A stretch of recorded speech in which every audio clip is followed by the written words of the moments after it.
Hey, this is Zacklog the Great.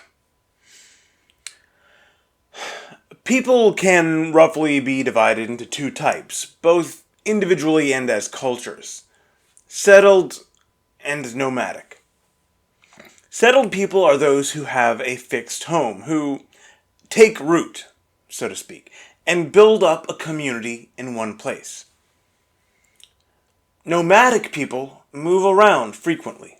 Since they don't consider themselves of a specific place, any particular place they stop in is more or less a hotel room to them. They have no serious investment in it, either physical or emotional. One place is as good as another.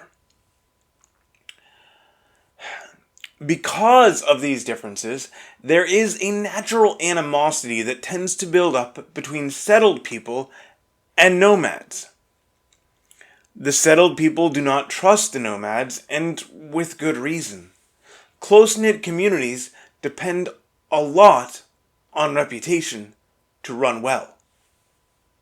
If a man is just passing through, he has no reputation to speak of. And what's worse, no concern if he ruins his reputation. If he behaves in such a way that no one in town wishes to have any dealings with him again, well, he wasn't planning on sticking around anyway. Why is that a problem for him? For that matter, if something malicious or even merely stupid that he does destroys the town, again, not his problem. It's not his town.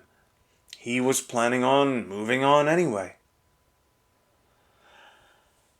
Now, back in the early 20th century, there was a kind of nomadic culture that sprang up here in the United States, often associated with hitching a ride on rail cars. These men were called hobos, and they formed a kind of community of their own, including having their own language. More specifically, they developed a system of symbols they would mark certain places with as a way to tell one another where to go and what to avoid. For instance, this one on a fence post might tell other hobos to avoid the angry dog. This one tells them that a kindly-hearted woman lives here, and if you tell a sad story, she'll give you a handout.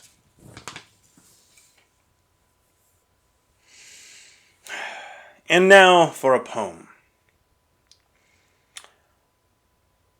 Not like the brazen giant of Greek fame, with conquering limbs astride from land to land, here at our sea-washed sunset gate shall stand a mighty woman with a torch, whose flame is the imprisoned lightning, and her name, Mother of Exiles.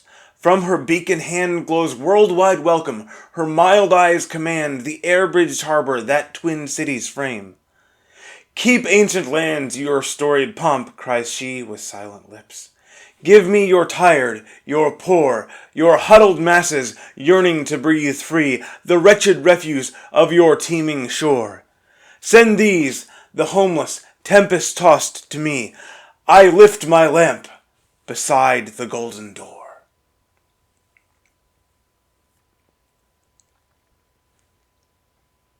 This poem was written by Emma Lazarus, a Jewish immigrant to the U.S.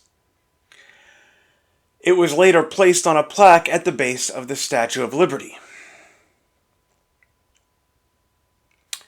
Now, Emma Lazarus was not from America. Her ancestors did not help build it.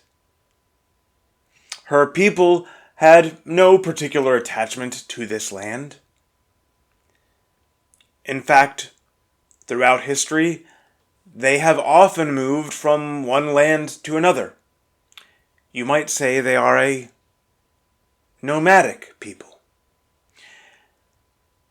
And you might say that they have their own way of talking with one another while excluding outsiders. And you might say, you just might, that this poem, now at the base of the Statue of Liberty, from a certain perspective, looks a lot like a hobo sign, telling other nomads where to find suckers who will give an easy meal for a sob story.